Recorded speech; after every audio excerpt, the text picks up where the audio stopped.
You disgust me, her billionaire husband said. On their 15th anniversary, Deborah just smiled.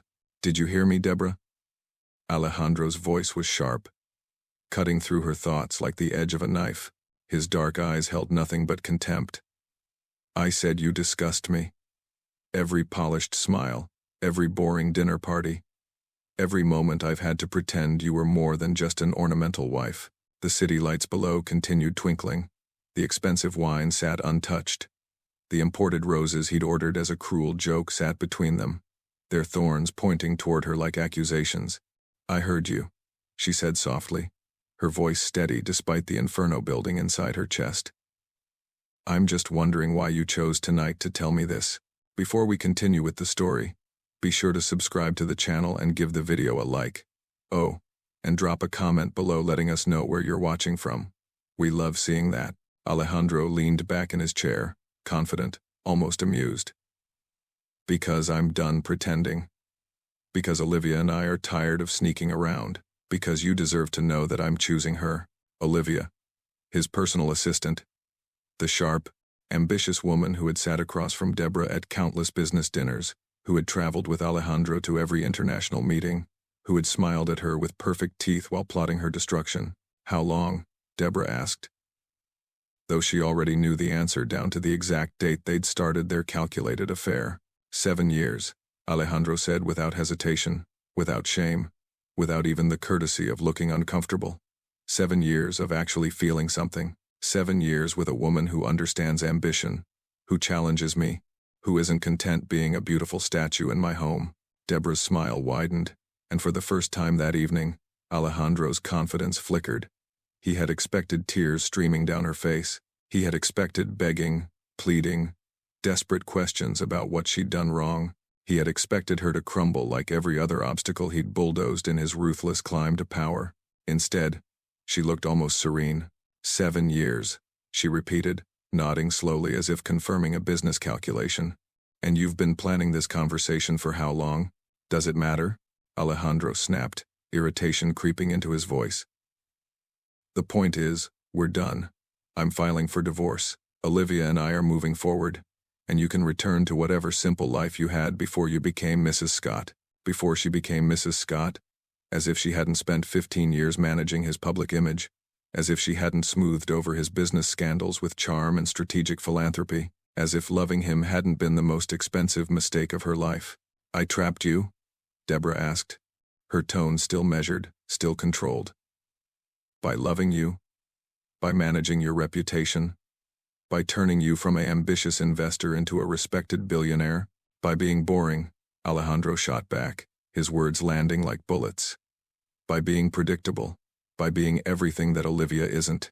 She's brilliant, she's daring, she makes me feel powerful in ways your pleasant smiles and charity events never could. The private server who had been hovering near the entrance took one look at the tension crackling between them and retreated back through the door. Wise choice. I see, Deborah said finally, reaching for her champagne glass. Her hand didn't shake, not even slightly. And what makes you think I'll just let you both walk away? Let you destroy 15 years and face no consequences? Alejandro's arrogance wavered for just a heartbeat. What do you mean? What do you mean? I mean, Deborah said, taking a deliberate sip of champagne, her blue eyes meeting his with an intensity he'd never seen before. That you seem to believe this will be simple, that you can discard me like an outdated asset, humiliate me on our anniversary, and face nothing but a standard divorce settlement. There's nothing you can do about it, Alejandro said, but his voice had lost its razor edge. We're getting divorced regardless. You can make it easy, or you can make it expensive. Either way, I win. Deborah set down her glass with deliberate precision. The smile on her face shifted, transforming from serene to something far more dangerous. Something that whispered of hidden knowledge and carefully laid plans. Alejandro, she said quietly, her voice carrying the weight of 15 years of underestimation. You've made a critical error. The same error you make in every negotiation, when you think you're the smartest person in the room. And what's that? He asked, trying to reclaim his confidence. Deborah stood, smoothing her designer dress, her movements elegant and unhurried. She leaned down slightly, close enough that only he could hear her next words. You assumed I didn't know. She straightened, picked up her clutch, and walked toward the elevator with her head high, leaving Alejandro frozen in his chair, his mind racing to understand what she meant. The silent smile on her lips promised devastation. It promised that she had been watching, planning, and preparing, and it promised that his betrayal would cost him everything. Deborah didn't cry in the elevator. She watched her reflection in the mirrored walls as the penthouse dropped toward the private sublevel, her smile fading into something colder, sharper, like a blade being slid back into its sheath. The biometric scanner blinked awake when she stepped into the underground corridor. She pressed her thumb to the glass, then leaned in for the retinal scan. The reinforced door hummed, locks shifting in sequence, and the vault opened with a soft hydraulic sigh that always reminded her of a held breath finally released. Inside, the air was cool and dry, carrying the faint scent of paper and metal. Floor-to-ceiling cabinets lined one wall, fireproof safes and archival boxes filled the other. At the center of the room, a sleek desk waited, 3 monitors already glowing to life as the system recognized her. 15 years. She slipped off her heels, placed them neatly by the door, and crossed the polished floor barefoot. With a few keystrokes, the first folder opened. Time-stamped photos, hotel receipts, flight confirmations. Alejandro and Olivia, in London, Tokyo, Dubai. Different cities, same careless touches, same smug tilt to his mouth. None of it hurt now. Not the way it had the first time, when she'd seen Olivia's hand on his arm outside a Zurich hotel. That memory had been acid. Tonight, it felt like fuel. She minimized the affair files and opened the real heart of the vault. Spreadsheets bloomed across the screens, shell corporations, offshore accounts, layered transfers that looked legitimate to anyone who didn't know where to look. But Deborah knew. Deborah had spent years teaching herself to read the language of money the way Alejandro read contracts, routing numbers, dates, wire paths that looped through 4 countries in under an hour, every discrepancy labeled, cross-referenced, backed up 3 different ways. Mark had been cautious when he first came to her, but she had been calmer than he expected, almost relieved. Finally, someone else saw what she saw. Her phone buzzed on the desk beside the keyboard. A new message flashed across the screen. Olivia, hope the anniversary dinner was enlightening. Alejandro just left. You should start packing. This place never really suited you. The cruelty was effortless, almost bored. Deborah read it once, then again, noting the timestamp, the IP trace embedded in the messaging app's metadata. Another small piece of proof. She set the phone down without replying, opened a new folder, and dragged the text into it, labeling it with tonight's date and time. Anniversary. Phase 1. On the monitors, Alejandro's empire glowed in columns of numbers and frozen screenshots. To him, they were assets. To Deborah, they were leverage. She leaned back in her chair, the soft whir of the cooling fans the only sound in the room, and let the quiet settle. 7 years, she murmured, almost to herself. 7 years for him to build a life with Olivia in the shadows. 15 years for her to build his prison in the light. The receptionist tried to mask her curiosity, but Deborah could feel the woman's gaze linger as she crossed the marble lobby. Midtown light poured through the floor-to-ceiling windows, catching on the gold letters behind the desk. Thorne and Associates. No slogan. No reassuring tagline.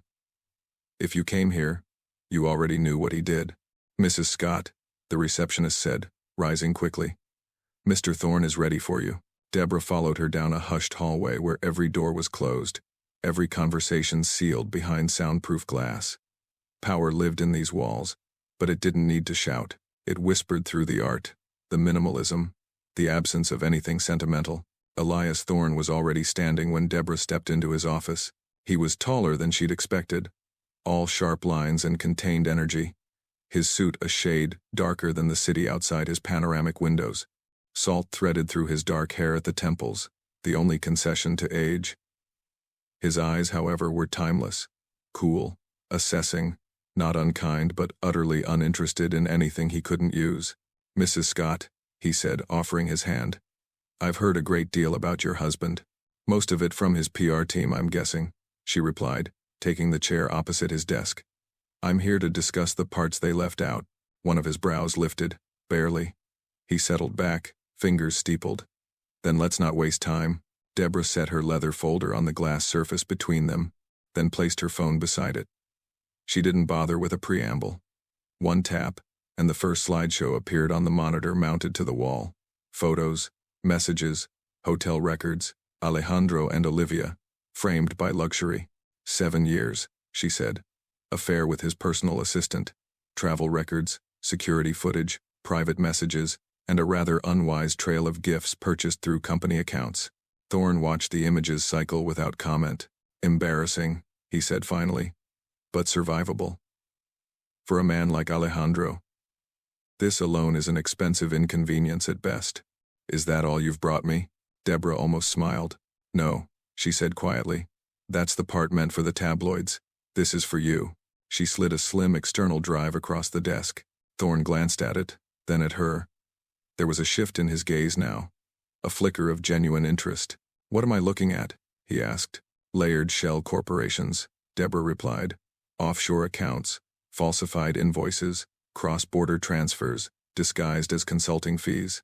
15 years of creative accounting. 7 of those years overlapping with Olivia's sudden promotions and bonuses. His fingers closed around the drive. Verification? He asked. Former CFO, she said, dismissed after he questioned the discrepancies. He's prepared to cooperate as an anonymous informant. I also have backups stored in multiple locations. If something happens to me, the files won't disappear. Silence stretched between them, heavy and precise. On the screen, numbers replaced photographs. Transactions, routing details. Dates. Thorne's gaze sharpened as the pattern emerged. Even from across the desk, Deborah could see the exact moment he understood the scale. Your husband, he said slowly, is laundering money on a global level. Tax evasion, wire fraud, possibly securities fraud depending on how these shell entities interact with his public holdings. Yes, and you want what, Mrs. Scott? A quiet settlement? A generous exit package? And a discreet separation? Deborah met his eyes, unblinking. I want him stripped of everything he built on lies, she said. I want legal, clean assets secured in my name and protected. I want Olivia to go down with him. And I want it done in a way that he never sees coming until it's too late to stop. For the first time, Elias Thorne smiled. It was a small, predatory curve of his mouth, the expression of a man who had just been handed a very interesting hunt. In that case, he said, locking the drive in his desk with a soft click. Mrs. Scott, you came to the right place. Deborah wore grief like couture. She appeared at the Met Gala 2 days after the anniversary dinner, draped in midnight silk. Her smile soft and distant. Cameras flashed. Society reporters leaned close, searching her face for cracks. She gave them nothing but elegance tinged with melancholy, the kind of sadness that looked beautiful under crystal chandeliers. Mrs. Scott, you look stunning as always, someone murmured.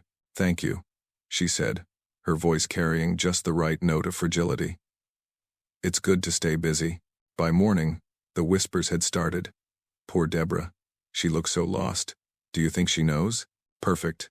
At home, Alejandro moved through the penthouse like a man who'd already won. He spent long hours in his office. Door closed. Olivia's laughter drifting through the phone line. He didn't notice when Deborah slipped into his study during his morning meetings. Didn't see her photographing the documents he'd left carelessly stacked beside his laptop. She moved through their shared life like a ghost, present but invisible, collecting what remained. The safe in his closet opened with the code he'd never bothered changing. Their wedding date, because arrogance made men lazy. Inside, she found property deeds, account statements, a second phone he thought she didn't know about.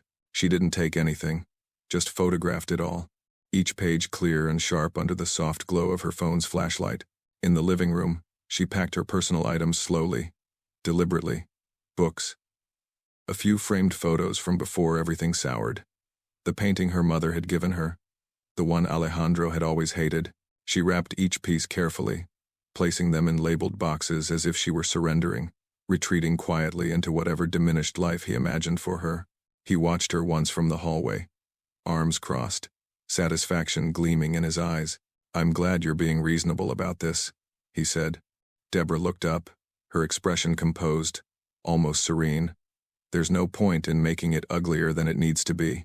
He nodded, already turning away, already dismissing her. She waited until his footsteps faded, then returned to the bedroom. The drawer of his nightstand held one last treasure, a handwritten note from Olivia, dated 3 months ago, outlining a bonus structure tied directly to offshore account transfers. Sloppy, reckless, exactly what she needed. Deborah photographed it, replaced it precisely where she'd found it, and closed the drawer without a sound. That evening, she sat in the penthouse library, a glass of wine untouched beside her, staring out at the city lights. To anyone watching, she looked like a woman processing loss, adjusting to a new reality, but her phone rested face down on the armrest. Messages already sent. Thorn. Evidence secured. Timeline confirmed. Mark. Files uploaded. Backups verified. She picked up the wine, took a single sip, and allowed herself the smallest smile.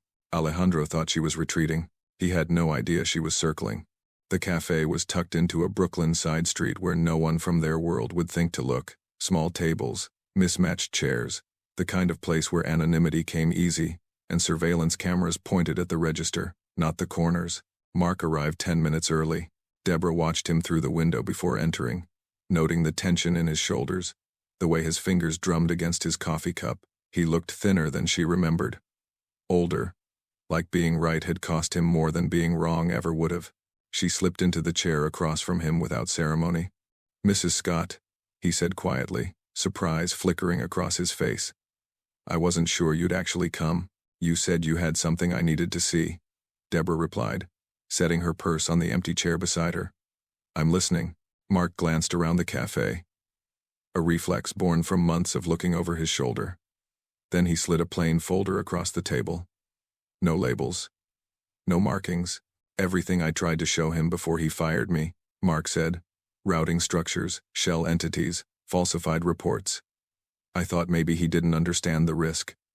That if I explained it clearly enough, he'd fix it. But he understood perfectly," Deborah said, opening the folder. "He laughed," Mark said bitterly. "Told me I was too rigid, too afraid. Said this was how real wealth got built, and if I couldn't handle it, I didn't belong in his company." The documents inside were meticulous. Spreadsheets tracking phantom invoices, wire transfers splitting and reconverging across 5 countries, timestamps showing coordination between Alejandro's personal accounts and corporate holdings. Every piece connected, every thread pulled tight. "Olivia helped structure half of these," Mark continued, his voice low but steady. "She'd sit in on meetings, suggest tweaks to make the transfers look more legitimate. She knew exactly what they were doing." Deborah's gaze moved across the numbers, recognizing patterns she'd seen in her own research, but with Mark's insider annotations, the picture sharpened into something undeniable. "Why didn't you go to the authorities?" she asked. Mark's laugh was hollow. "With what proof? He scrubbed me from the system the day he fired me. Revoked access, wiped my email, threatened legal action if I said a word. And who would believe me over Alejandro Scott? Billionaire philanthropist?" "I believe you," Deborah said. He looked up, searching her face. "I've been gathering my own evidence," she continued. "Financial records, communications, property documents. But this," she tapped the folder, "confirms the scale. The intent, if you're willing to cooperate, anonymously, through my attorney, we can make sure none of this disappears." "What happens to him?" Mark asked. "Everything he built on fraud collapses," Deborah said simply. "Federal investigation, asset seizure, criminal charges. He loses the empire, the reputation, the freedom to ever do this again." Mark was quiet for a long moment, his hands wrapped around his cooling coffee. "And Olivia? She goes down with him." Something shifted in Mark's expression then, a weight lifting, replaced by grim satisfaction. "Tell me what you need," he said. Deborah pulled a business card from her purse and slid it across the table. Elias Thorne's name embossed in simple black letters. "Call him today," she said. "Use the reference code on the back.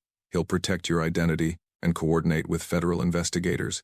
Your testimony, combined with the documentation, will be irrefutable." Mark pocketed the card, then extended his hand across the table. "Thank you," he said, "for actually doing something." Deborah shook it firmly. "Thank you," she replied, "for being willing to tell the truth when it mattered."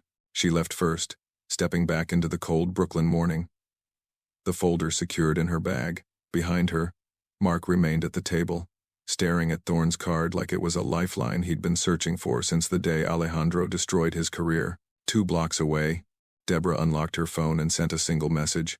"Thorne, CFO confirmed, ready to proceed." The reply came within seconds. "Thorne, paperwork filed tomorrow. Let's end this."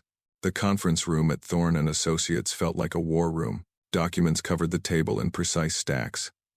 Divorce filings, asset inventories, forensic financial reports bound in Navy folders. 2 federal prosecutors sat on one side, their expressions carefully neutral. Mark appeared via encrypted video feed, his face pixelated for protection, his testimony already recorded and notarized.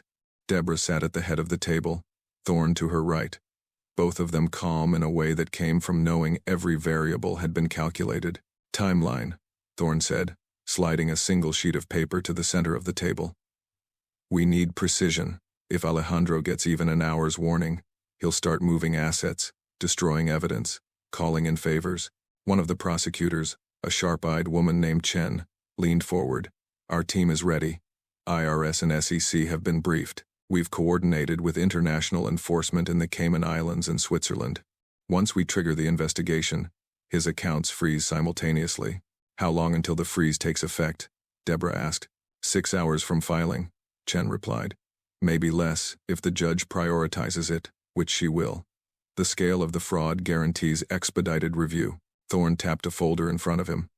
"Divorce papers will be served at 9 a.m. tomorrow. Asset freeze motion filed simultaneously. By the time Alejandro's attorneys respond, federal agents will already be en route to his corporate headquarters." "What about Olivia?" Deborah asked quietly. The second prosecutor, a man named Kellerman, flipped open his notes. "She's named in 14 separate transactions: wire authorizations, shell company registrations, offshore account management. If she claims ignorance, the documentation proves otherwise. She's complicit, and she'll be charged accordingly." Mark's voice crackled through the video feed. She knew every detail. Signed off on transfers personally. She wasn't just his assistant, she was his accomplice. Chen nodded. "That matches the forensic analysis. We have enough for conspiracy, wire fraud, and money laundering charges against both of them." Thorne turned to Deborah. "Last chance to reconsider. Once we file, there's no pulling back. This ends with federal indictments, criminal trials, and very public destruction." "Are you certain?" Deborah met his gaze without hesitation. "He called me disgusting," she said softly. "He spent 7 years making me feel invisible while stealing from investors, evading taxes, and building an empire on fraud. I want every stolen dollar accounted for. I want every lie exposed. I want him to understand what it feels like to lose everything." Thorne's expression didn't change, but something like approval flickered in his eyes. "Then we move tomorrow," he said. Chen gathered her files, standing. "Agent teams are briefed. Warrants are prepared. Once your attorney files, we execute." Kellerman followed her lead. "Mrs. Scott, thank you for bringing this forward. Cases like this, with this level of documentation, are rare. You've done more than protect yourself. You've stopped a criminal enterprise." After they left, the room felt quieter, heavier. Mark's face remained on the screen. "Deborah," he said, "whatever happens next, thank you. For believing me. For finishing what I couldn't. You gave me the proof I needed," she replied. "This wouldn't be possible without you." The screen went dark. Thorne began organizing the files, his movements efficient, practiced. "Get some rest tonight," he said without looking up. "Tomorrow, everything changes." Deborah stood, smoothing her coat, feeling the weight of 15 years lifting from her shoulders. "Good," she said. She walked out of the building, into the Manhattan evening, the city glittering around her, indifferent and eternal. Somewhere across town, Alejandro was probably with Olivia, celebrating his freedom, toasting to a future he believed he'd secured. He had no idea that tomorrow, every door would slam shut at once. Deborah hailed a car and disappeared into the traffic, her phone silent in her hand. the final pieces locked into place. By morning, the empire would fall. Alejandro stood at the podium, sunlight streaming through the floor-to-ceiling windows of the Ritz-Carlton ballroom. 24 reporters watching him announce a new venture capital fund. His smile was practiced, confident, the smile of a man who believed the world bent to his will. Olivia stood off to the side, sleek and polished, her tablet glowing with talking points he'd never need. She caught his eye and nodded, the smallest gesture of approval between conspirators. He was mid-sentence, explaining projected returns, when the ballroom doors opened. A process server walked in, flanked by 2 courthouse security officers. The room went silent. Cameras swiveled. Alejandro's smile faltered. "Alejandro Scott?" the server asked, his voice carrying across the frozen room. "I'm in the middle of, you've been served." The envelope landed on the podium with a slap that echoed. Alejandro stared at it like it was a weapon, then ripped it open. His hands moving fast, angry. His eyes scanned the first page, then the second. The color drained from his face. Divorce petition. Asset freeze. Emergency court order. "What the hell is this?" he hissed. The server didn't answer. He simply turned and walked out, leaving Alejandro exposed in front of the cameras. One reporter stood. "Mr. Scott, can you comment on the divorce filing?" Another. "Is it true? Your assets have been frozen?" Alejandro's gaze snapped up, fury replacing shock. "This is a private matter. This press conference is over." But they kept shouting questions, kept filming as he stumbled away from the podium. Olivia rushing to his side, her composure cracking. By the time they reached the hallway, his phone was ringing.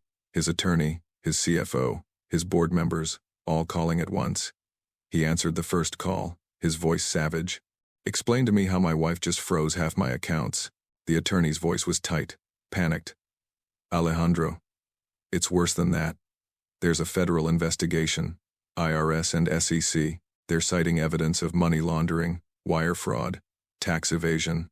The court granted the freeze based on criminal suspicion." Alejandro stopped walking. "What evidence?" "I don't know yet, but it's extensive. Offshore accounts, shell corporations, falsified invoices. Someone gave them everything."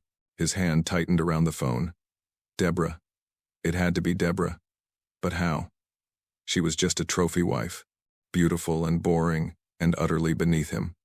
She didn't have the intelligence, the ruthlessness, the access, except she did. She'd had 15 years of access." His phone buzzed with an alert. News notification.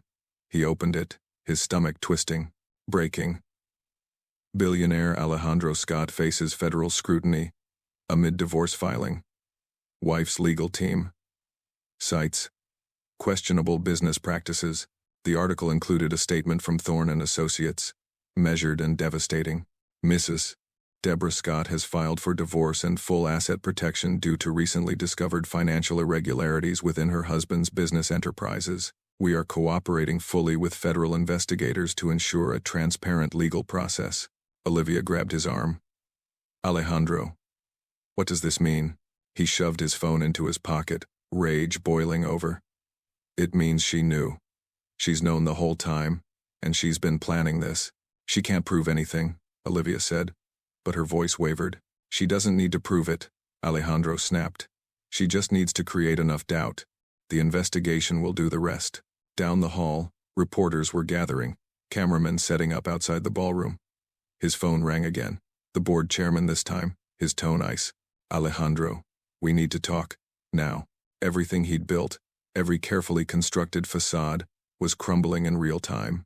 And somewhere across the city, Deborah was watching it fall. He could almost see her smile. The raid happened at dawn. Federal agents arrived in black SUVs, badges gleaming under the harsh morning light. They moved through the glass towers of Scott Capital Management like a surgical team, seizing hard drives, boxing files, escorting employees out of conference rooms mid-meeting. News helicopters circled overhead. Camera crews lined the street. By 7 a.m., every major outlet was running the story. Federal agents raid Billionaire's headquarters, Scott Capital, under investigation for money laundering. Alejandro Scott. Empire built on fraud. Inside the penthouse, Alejandro watched the coverage on mute. His jaw clenched so tight it ached. His attorneys had told him not to speak, not to leave. not to do anything until they understood the full scope of the charges. But sitting still felt like surrender. His phone vibrated constantly. Board members resigning, investors pulling out, partners severing ties. The carefully constructed network he'd spent decades building was disintegrating in hours. Olivia sat across from him, her confidence shattered, her hands shaking as she scrolled through her own phone. "They're saying I'm complicit," she whispered. "That I helped structure the accounts." "You did," Alejandro snapped, her head jerked up. "You told me it was legal, and you never questioned it because you liked the bonuses." The silence between them turned toxic. Across town, Deborah stood in front of Thorne's office building, a small crowd of reporters waiting. She wore a pale gray suit, her expression composed but tinged with sorrow. The picture of a woman caught in circumstances beyond her control. "Mrs. Scott, do you have a statement?" She stepped forward, her voice steady but soft enough that the cameras had to lean in. "I'm deeply saddened by the allegations against my husband," she began. "For 15 years, I believed in the man I married, in the company he built, in the legacy we were creating together. Learning that those beliefs may have been misplaced is devastating." She paused, letting the words settle. "I want to be clear. I had no knowledge of any illegal activities. The moment I discovered irregularities in financial documents, I felt morally obligated to bring them to the attention of the proper authorities. This was not an easy decision, but it was the right one." "Are you worried about your own legal exposure?" someone shouted. "I've been fully transparent with investigators," Deborah said calmly. "I have nothing to hide. My only concern now is ensuring that justice is served and that innocent investors are protected." Another reporter, "What about Olivia?" Deborah's expression didn't change, but something flickered in her eyes, cold and precise. "I can't speak to Miss Olivia's involvement," she said. "That's a question for federal prosecutors." She turned and walked back into the building, leaving the cameras flashing behind her. By noon, the footage was everywhere. Deborah's measured grief, her moral clarity, her quiet strength in the face of betrayal. The narrative shifted. She wasn't the scorned wife. She was the whistleblower. The woman who'd chosen integrity over loyalty, who'd risked everything to do what was right. Alejandro watched the coverage from his lawyer's office, his hands curling into fists. "She's destroying me," he said. His attorney didn't look up from his notes. "No, Alejandro, you destroyed yourself. She's just making sure everyone knows it." The call came at 1 p.m. 3 weeks after the raid. Deborah was in her new apartment, smaller but hers alone, the kind of space that didn't echo with 15 years of lies. She'd been reviewing documents for the foundation launch when her phone lit up with his name, Alejandro. She stared at it for 3 rings, then answered, without saying a word. "Deborah." His voice cracked, raw, and desperate in a way she'd never heard.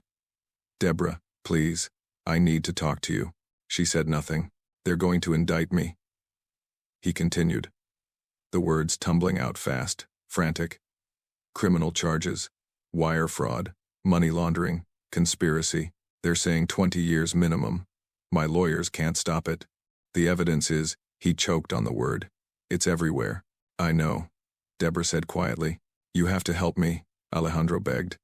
"You have to tell them you made a mistake, that you misunderstood the documents. Tell them I didn't know. Tell them it was Olivia." There it was. The inevitable betrayal. "Olivia?" Deborah repeated, her tone flat. "She structured everything." Alejandro's voice pitched higher, desperation bleeding into panic. "She had access to the accounts. She managed the transfers. I trusted her, and she manipulated me. If you tell the prosecutors that, if you testify that she was the one behind it, you're lying," Deborah said. Silence. "You knew exactly what you were doing," she continued, her voice steady and cold. "You built that system. You profited from it. Olivia helped, yes, but she didn't force you. She didn't hold a gun to your head. You chose fraud because you thought you were untouchable."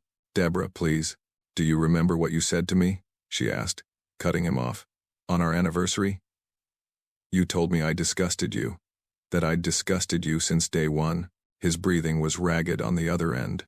"You called me boring," she continued. "Predictable. Ornamental. You told me Olivia made you feel alive in ways I never could. I was angry, he said weakly. I didn't mean. You meant every word, Deborah said. And now you want me to save you. To lie for you. To sacrifice my integrity so you can escape the consequences of your own choices. I'm begging you. You should have thought about that before you spent 7 years betraying me, she replied. Before you built an empire on stolen money.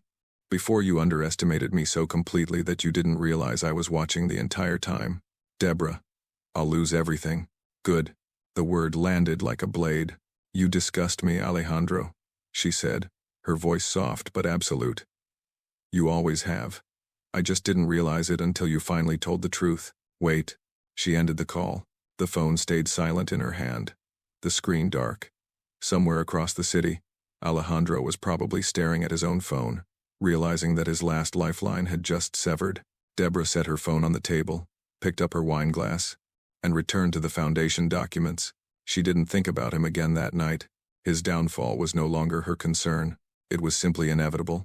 Olivia's desperation arrived in the form of an anonymous email to 3 major tabloids. The subject line read, "The real Deborah Scott." Inside, fabricated bank statements, forged communications, doctored photos, designed to suggest Deborah had known about the fraud all along, that she'd profited alongside Alejandro, and only turned on him when their affair was exposed. It was clumsy, frantic work, the kind of last-ditch effort that reeked of panic. The tabloids never published a word. Thorne's office issued cease and desist letters within 2 hours, accompanied by forensic analysis proving the documents were fake, metadata showing they'd originated from Olivia's personal laptop, and a polite but lethal warning that any publication would face immediate legal action for defamation. By evening, Olivia had been served with her own criminal indictment. Conspiracy, wire fraud, obstruction of justice. The fabricated emails added witness tampering to the list. She was arrested at her apartment. Photographers capturing her being led away in handcuffs, her face twisted with rage and fear. Deborah read about it the next morning over coffee, sitting in the sunlit conference room of her new foundation headquarters. The article was brief, almost dismissive. Olivia had become a footnote, a cautionary tale about ambition without conscience. Deborah turned the page. The launch event was scheduled for noon. Invitations had gone to philanthropists, activists, educators. The foundation's mission was clear: supporting women rebuilding their lives after financial betrayal, offering legal aid, financial literacy programs, and career resources. Everything she'd wished she'd had when she first discovered the truth. The funding came entirely from assets she'd secured before the freeze. Investments made in her name years ago, untouched by Alejandro's criminal enterprise. Clean money. Her money. Thorne arrived just before the press conference, his expression satisfied in that quiet, controlled way of his. Olivia's attorneys are exploring plea deals, he said. She'll serve time regardless. As for Alejandro, the trial starts in 3 months. The evidence is overwhelming. He's facing decades. Deborah nodded, feeling nothing but distant relief. And you, Thorne continued, are about to become one of the most respected philanthropists in the city. Not because of who you married, because of who you are. She smiled. Thank you, Elias, for everything. It was my pleasure, he said. Watching you dismantle that man was the most elegant legal strategy I've seen in 20 years. After he left, Deborah stood alone at the window overlooking Manhattan. The city stretched out before her, indifferent and glittering, the same view she'd had from the penthouse but entirely different now. Her phone buzzed. A news alert. Alejandro Scott arrested. Billionaire led away in handcuffs after federal indictment. The photo showed him outside the courthouse, his face haggard, his expensive suit wrinkled, flanked by attorneys who looked as defeated as he did. The man who'd once called her disgusting now looked small, diminished, stripped of the power he'd wielded like a weapon. Deborah studied the image for a long moment, then closed her phone. She didn't feel triumph, didn't feel vindication or even satisfaction. She felt free. The press conference began at noon. Deborah stepped onto the stage to applause, cameras flashing, her voice steady as she outlined the foundation's mission, its goals, its commitment to helping women reclaim their power after betrayal. She didn't mention Alejandro, didn't reference the divorce or the investigation or the spectacular collapse of his empire. She didn't need to. Everyone already knew she'd survived him. Now they'd watch her thrive without him. Afterward, standing in the lobby as donors approached with congratulations and support, Deborah caught her reflection in the polished glass walls. Poised, confident, unassailable. Not the woman Alejandro had tried to make her. The woman she'd always been underneath. She smiled, turned back to the crowd, and stepped fully into the extraordinary life she'd built from the ashes of his betrayal. Thank you very much for watching. Comment below what you thought and what was the best or worst part. Don't forget to subscribe. Until next time.